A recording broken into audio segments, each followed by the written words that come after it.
Good afternoon, everyone. I'm Tim Garrity. I'm the historian for Mount Desert Island Historical Society, and I'm joined today for the 8th in our series of Chebacco Chats by Darcy Stevens, who is a University of Maine historian, a scholar of the early years of the American Republic. And Darcy is no newcomer to Mount Desert Island Historical Society. She's been a visiting history scholar. She is currently, in other lines of work, the editor of the book review editor for Maine history, and a lot of other things. And one of the things that Mainers often find interesting about Darcy, aside from lots of the professional world, is that she is from Kansas, which is kind of a rare sight on the in Maine. Maybe we'll have time for you to tell us how that happened, Darcy. But welcome. Thank you. I'm glad to be here. Thank you.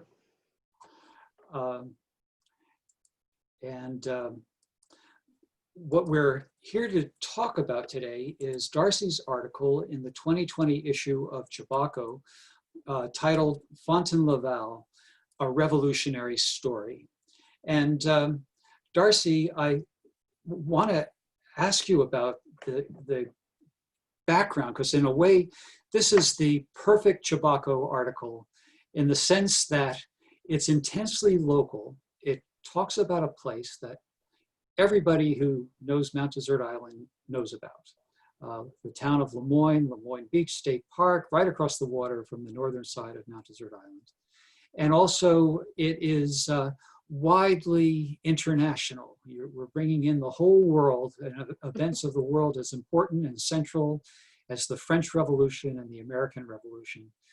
So can you explain this larger picture for those of us who maybe haven't thought much about the French Revolution since high school or college? Tell us how these two revolutions combined together to bring us this story. Sure. Well, I opened the article just like that. I was talking about the two revolutions, and I think of them as the two strands that come together to create the story that becomes Fontaine Laval. The first is the American Revolution. Of course, we're mostly familiar with that.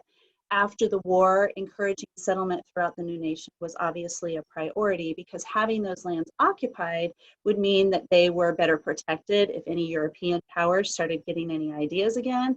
And also it would raise revenue by selling those lands to help fund that expensive and lengthy war. At the same time, in France, they were experiencing a great deal of social and economic turmoil. I don't go into a lot of detail in the article about the French Revolution, but I'll try to do it in a nutshell. There is a new middle class, the bourgeoisie, and they are angling to get some political power to match, probably protect their newfound economic power. At the same time, a peasant class is experiencing a higher standard of living. They're gaining some education, and they're growing in numbers. So that gives them a little bit of leverage to oppose these taxes that they think that are unfair and excessive, and to also agitate for some social reform, including getting rid, of the feudal system.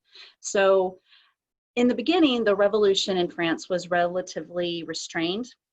But as time wore on, it did become more violent and more radical. And a particular target of the revolutionaries were aristocrats, who are the people that are going to look for an escape to come from France.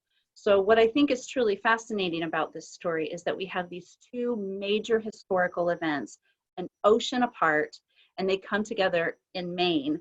And we wind up with a few French nationals settled on French Fontaine. Well done. That is like one of the biggest topics in history, crunched down just for the way we want it. So let's proceed to let's ask you to adhere the storming of the Bastille. July 14th, 1789.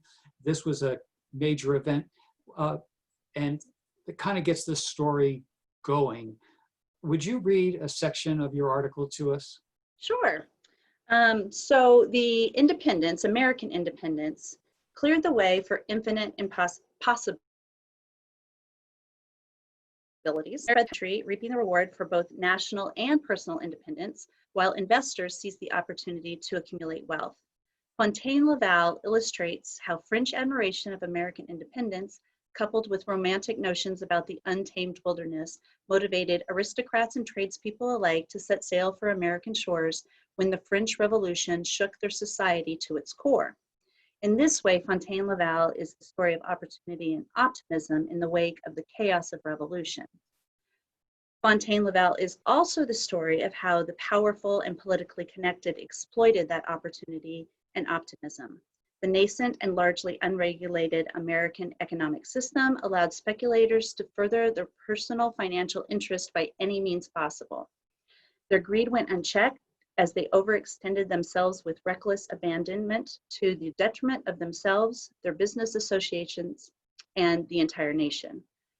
For French aristocrats looking to settle in America, the American Revolution created an environment which made their personal and financial goals possible when the French Revolution made them necessary. Investors were able to seal deals with nothing more than utopian dreams in their pockets. Speculation in American lands was so convoluted, it created a tangled web that contributed to the financial ruin of multiple individuals and the first economic panic in America. And so we have this cast of characters that are incredibly colorful, and I would imagine desperate and anxious because they were living off promises of land, and one promise led to another, and nobody trusted the other. Can you start to introduce us to some of these major characters in your story? We've got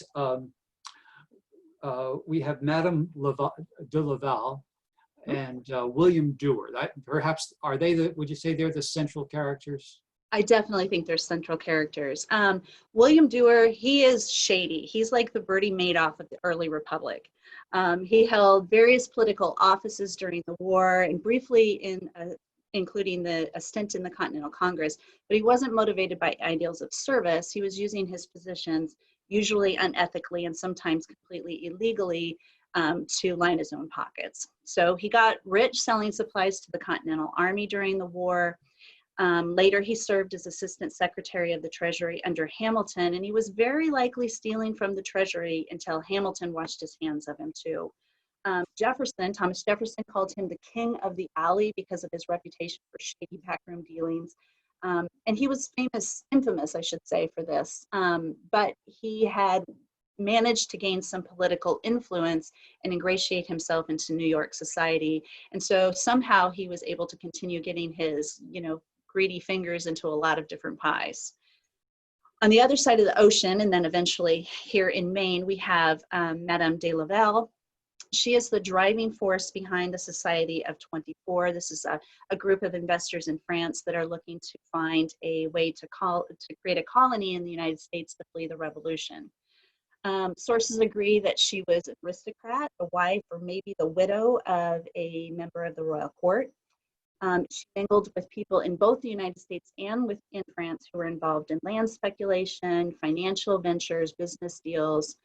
By all accounts, she was intelligent, attractive, had a good sense for business, and she was also quite assertive, which eventually began to annoy the American men that she was dealing with. So she led the Maine colony venture. And what's really great about her is that it's not really common for us to have a lot of written documentation from or about women in the 18th century. So her diaries and her letters are a real treasure because they not only help with this project, but they provide a wider scope and understanding for a number of issues in Maine, women's history, settlement, land speculation, and of course the story of the French immigrants in settling in America. Go ahead. Oh, I was going to say we also have Henry Knox, but we can get to him in a minute. Okay, well, that diary proves very interesting. It's sort of the backbone of your story. But before we get to that, this story goes from France to Maine by way of Ohio, and you and I know we're getting into dangerous territory because this story is so incredibly complicated.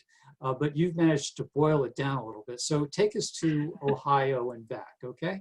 Okay, I'll try my best to keep this easy. There were a group of Revolutionary War officers who wanted to buy some land in Ohio, and they formed a company called the Ohio Company. But they didn't think that they were going to be able to influence Congress to give them a land grant, so they got into bed with William Dewar, which is going to, of course, become their undoing. He creates a company called the Chebacco Company, and then he sends an agent over to France who creates a French arm of the Chebacco Company. Now, the whole thing with all these land deals and this speculation are people are promising and quote unquote buying land from one another, but little to no money is actually changing hands. So Dewar gets some land in Ohio, but he doesn't pay the Ohio Company for it, which is fine because the Ohio Company doesn't actually own it yet either. They're still making payments on it. And then the French company buys land, in theory, from the American Chebacco Company, and they don't own it. So all these people are, trading on speculation, except for the poor French emigres who are, thinking that they're actually buying land and then show up into the United States and have a handful of worthless land deeds. So when the Ohio deal collapses, leaving Right? Dewar to try to satisfy Madame de Laval. That's right. She ends up in Boston and takes a cruise to check out a new opportunity in Maine. Mm-hmm. Is there anything else that you want to preface this next stage of the story with? Well, after the land deal goes south with Ohio for the French emigres, Madame de Laval had already come to the United States with a group of other investors, part of the Society of 24. And she immediately sees that things aren't going well and sets to work trying to find another avenue to create a place of reunion, as she calls it, for her countrymen in the United States. So at that point, Dewar's in trouble with the Ohio Company, and Henry Knox then enters the story. And most Mainers, of course, are familiar with Henry Knox, so I don't need to go into a lot of detail about him. But together, they concoct some plans to finagle ways around limitations on the amount of land a single person can own by using agents who buy this land and then transfer it over to Knox and Dewar, who then start working with Madame de Laval to find a place in Maine that Knox owns. And for some strange reason, Madame de Laval and her associates don't exactly trust these American speculators, so they insist on taking a tour of the actual territory. They're not going to buy anything sight unseen again. So that is how they wind up in Boston, and then they make their way up to around the Mount Desert Island region. And the diary talks about all these wonderful stops, and they're making observations along the way about the land and the climate and the people and the homes. So it's a really rich source for us. It provides some of the most detailed look at what this area looked like. And we're talking about 1789 at this point now? 1792 is when they leave. Yeah, is when they leave to start touring that to land and find something, someplace to settle in Maine. So they head north from Boston, mm-hmm. and they expect to find vast areas of open land where they can settle. Right. How does that work out? Well, I think you probably already know. Knox, obviously, he had nominal control of big swaths of land already, but part of the problem with that was that the people that had actually settled on this land and improved this land thought it was theirs too. So there's ongoing battle, and of course, Alan Taylor writes about that brilliantly in Liberty Men and the Great Proprietors. But he's still somewhat in denial, I think, at this point. So he's telling this French company that, yeah, there's land there, go pick out, a great spot on the coast. And they start from Boston. A few days later, they finally get to Penobscot Bay. They see Little Deer Island, Big Deer Island. They talk about, hunting for fat rabbits and having a bonfire one evening. And then they were actually settling in for the night. But then a landowner came and said that he was going to charge them for firewood. So they called it a night. So this is an early prelude to tell them that there's not a lot of land available. And as de Laval's secretary, LaRoche, keeps this journal over the course of a month as they're sailing around the islands and into harbors and bays, he's constantly commenting like the houses are close together, there's no empty land on the shore, which they felt was important for their colony. They needed a port, obviously. So the diary goes, it's a 1-month journey, and they talk about, like I said, the weather, they're making detailed notes, they're orienting themselves on maps, trying to find plots that are still available, and they start to get really very discouraged. It's about the middle of the month, the middle of October, when they start talking about, they narrow down their search to the Trenton, East Franklin, Sullivan area. So they spend a day hiking and exploring. They climb Mount Sudic, or Mount Sudic Mountain, I guess is what you guys call it, and have a nice overview of the territory, make comments about the woods and the ponds. They note that there's not very good farmland, and that most people make their living fishing. And they continue to go about trying to ask and find unoccupied land. It's a really interesting diary. It tells us a lot about the settlement that was already there, and I think it augments what Alan Taylor wrote nicely. This diary does, because it shows that we know there are people there, but they're having on the ground experiences with people, and they're getting rent off the land because they're not going to let them cut down any more firewood. So it's an interesting story that really shows the extent of settlement on the Maine coast already by 1792. And you came up with these maps. I think you can see my cursor on the page, right? I think so. So this map on the left of the screen, first of all, to get everyone oriented, we can see the outline of the island of Mount Desert. And there is a notation here in what today we would call Lemoine of Laval. And there's a area here, a little cove that's darkened in. And what was the source of this historical map? These, the next two maps that we have that are handwritten were written by Madame de Laval, or maybe by LaRoche, her secretary, and they are laying claim to what she's claiming as her area, her holdings.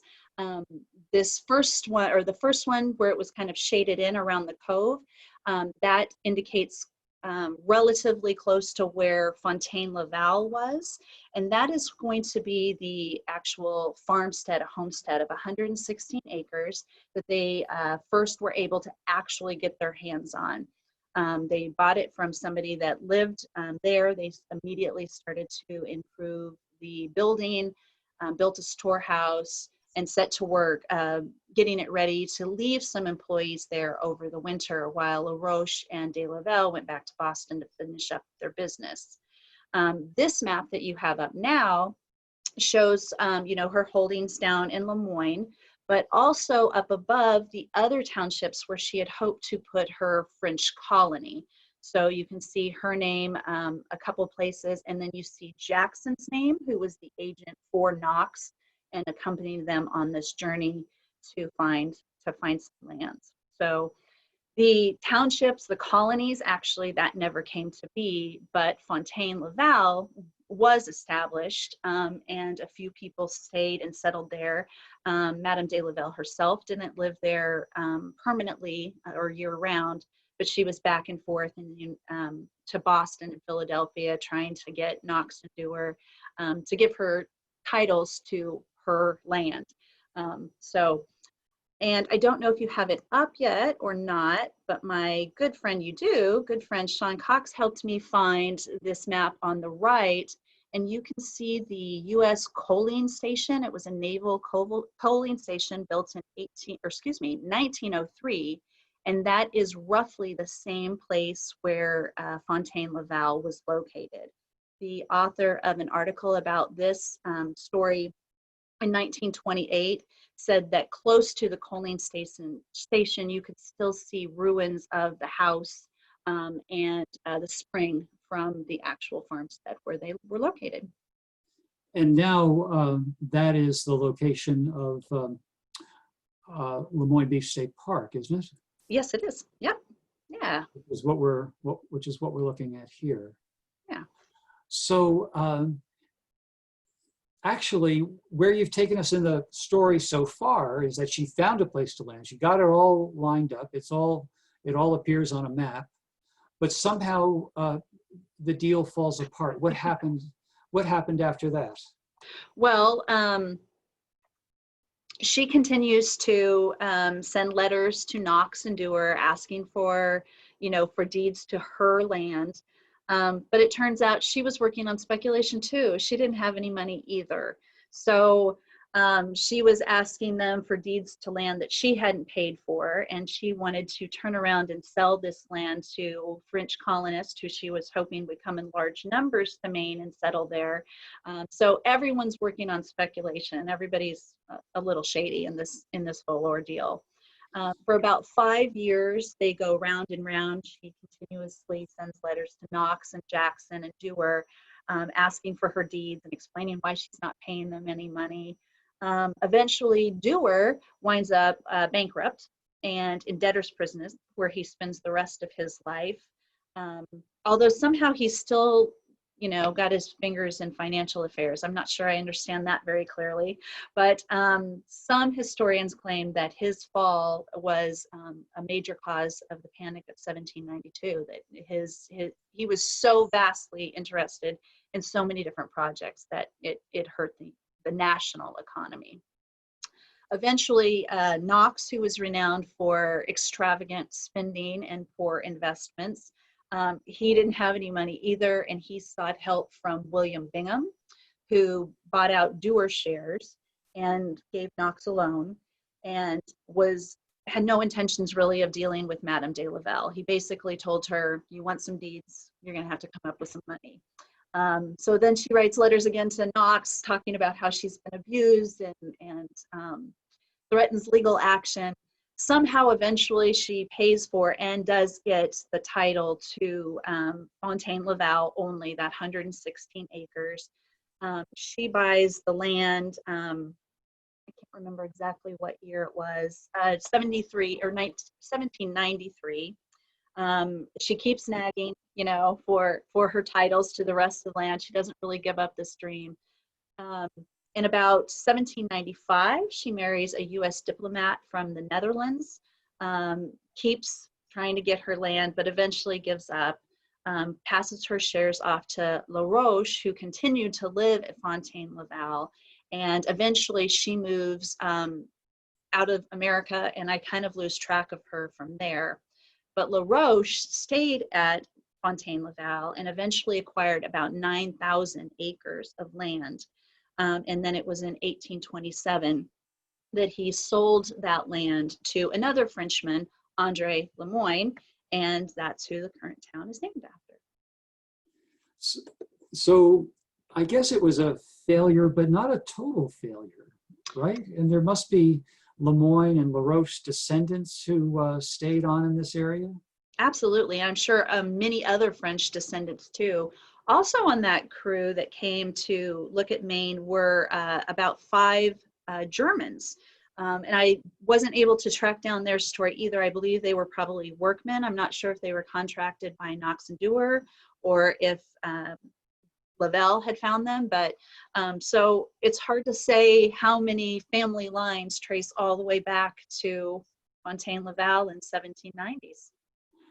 Well, I want to invite our audience to send in questions via chat if you're on Zoom, or via Facebook Live if you're watching us there. And in the meantime, Darcy, a familiar name to a lot of people on Mount Desert Island is de Gregoire. Madame de Gregoire and her husband, she was the granddaughter of Cadillac, and was awarded the eastern half of Mount Desert Island by the Commonwealth of Massachusetts. And almost anybody who owns land on the east side of Mount Desert Island will trace their deed back ultimately to the de Gregoire land. And I guess her story, de Gregoire, is often thought of as a very sad story. She and her husband gradually sold off parcels bit by bit, and they had trouble with alcohol and poverty, and they kind of unraveled too. But there's a brief mention of an encounter with her while de Gregoire was living there, right? Yes, there is. In fact, and that probably, I did not actually know their whole story, but that makes a lot of sense. Apparently, they actually had sold a portion of their lands to Jackson, this agent for Knox. But the French party, when they were in the vicinity, they wanted to go straight to the Gregoires. Again, a little distrustful, and they wanted to see on the map what had been sold and who owned what, so that they could have a good idea of what they were really getting themselves into. So, well, again, anybody with, if you have questions, please let us know. Kathy Cox tells us, hi, Darcy, from Sean's mom. I think maybe you have some relatives in Kansas watching too, right, Darcy? oh, probably. Well, tell us where you're headed now with your research and studies. Was this article a close fit to what you're doing, or was it a completely different tangent? What are you? No, it was definitely related. So my focus is on neutrality and issues surrounding neutrality during the American Revolution.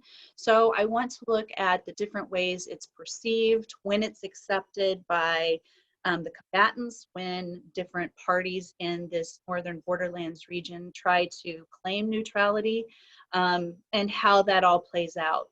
So, this is kind of the afterword of the American Revolution, so it definitely relates. And I think local history definitely has a place in larger history. I like to think of it as, the chapters that illustrate the larger stories. So we could read in a history book that, French aristocrats fled the French Revolution and come to the United States. But when we know the story of Fontaine Laval, we have a vivid picture of what that was actually like, and we can see how that affected people at the time, and then even for generations to come. So local history, I think, definitely has its place, and so this was right up my alley. I find it really fascinating. And this summer, I understand that well, first of all, your fan base is calling in. Hey, watching from Kansas, great story. That's Savannah Chestnut. Kim Spicer Johnson's watching from Texas. Wow. Lisa Simpson Lutz says, hi, Darcy, good job. So it's great to hear from friends and family all around. Welcome to you all. So tell us what you're doing this summer. I know you have a really interesting assignment talking about local history. Yeah, actually, I am moving to well, not moving to, but my focus is switching to Castine. I've got an internship working with the Historical Society there over the summer. So I'm trying to familiarize myself with the history of that region. And of course, they were kind of renowned for being a loyalist stronghold during the American Revolution. So I think that will help feed into my work a little bit and give me a broader idea of everything. So I'm learning how to, I'll be doing some walking tours and research for that. And I think that, I think that's a really good fit too, just like Mount Desert Island was for me too. And let's see, we have a question from Dana Reed Younger asking if the lands involved in the Ohio Company part of the Western Reserve. Did you make that connection? Oh, goodness. I did not go really far into the Ohio Company thing because that's a whole nother sad story of speculation. I know that part of it was originally part of the Northeast ordinances, but I can't tell you a whole lot more than that, other than, people were swindling other people. Perfectly okay. And Sean weighs in. He says, can you also explain your larger research on neutrality for the group? Oh, goodness. Well, at different times and in different 2 minutes locations. or less. Oh, goodness, in 2 minutes or less. Thanks, Sean. Different times, different groups were asking and pleading neutrality. So the French on the Canadian, what we consider the Canadian side of the border now, obviously a lot of the New England planters in Nova Scotia did not want to have to take up arms during the American Revolution.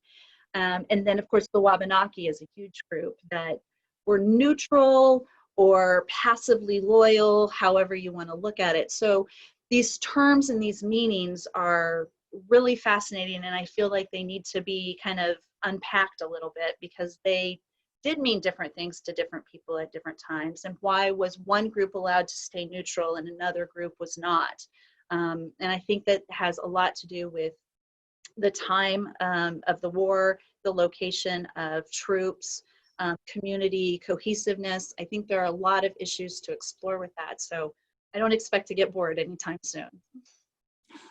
Great. Well, Darcy, our time, as always, just flew by. That's about it. Thanks so much for writing this article for us and being part of the 2020 issue of Chebacco and coming to this episode of Chebacco Chats. Folks, next week we have Patrick Calloway. He's writing about his article on the War of 1812, an article titled Uncertain Trumpet. And Patrick is also a University of Maine historian. He's got his fingers in a lot of different pots now, but he's quite an expert in this area and has written a very interesting story with a lot of local connections, and of course to Castine as well. So please join us next week on Zoom or Facebook Live next Thursday, 4:30 Eastern Time. We hope to see you then. Darcy, thank you very much for joining us. It's been great talking to you. Thank you. I enjoyed it. Bye, everybody.